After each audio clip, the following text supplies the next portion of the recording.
అన్ని ప్రాంతాల మీద కూడా ప్రభుత్వానికి సమానమైన న్యాయం ధర్మం ఉండాలి. ఇక్కడున్న రైతాంగం దిక్కు లేక గత్యంతరం లేక కాలువలు రాక ప్రాజెక్టు రాక భూగర్భ జలాల మీద ఆధారపడతారు అధ్యక్ష. ఒక ప్రాంతంలో రైతాంగానికి ప్రాజెక్టు ప్రభుత్వ సొమ్ముతో కట్టి వెంటనే ప్రభుత్వ సొమ్ముతో చేసి అతి చౌకగా అక్కడ నీళ్లు ఇస్తున్నారు, సంతోషం, ఇవ్వండి, ఇంకా తగ్గించండి. రైతులు దేశానికి అన్నం పెడుతున్నారు కాబట్టి వాళ్ళకి సాయం చేసి మాకు ఇచ్చలేదు. కానీ వాళ్ళ దగ్గర ఎంత తీసుకుంటున్నారో తెలంగాణలో కూడా అంతే తీసుకోవాలని నేను డిమాండ్ చేస్తా ఉన్నా అధ్యక్ష.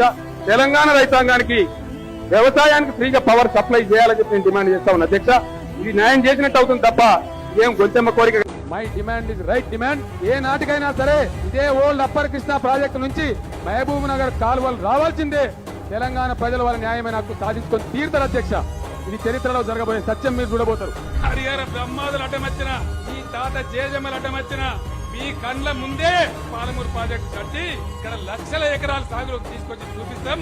ఇలా పాలమూరు పంపు పొంగు చూస్తే ఒక నది వారినట్టుగా, కృష్ణమ్మ తాండవం చేసినట్టుగా మనసు పులకరించే విధంగా అద్భుతమైనటువంటి ఘట్టాన్ని నా కండ్లతో చూసి నా ఒళ్ళంతా పులకరించిపోయిందని మనం చేస్తా ఉన్నా. ఇంత మంచి కార్యక్రమం చేసి నా జీవితం ధన్యమైందని నేను మనవి చేస్తా ఉన్నా.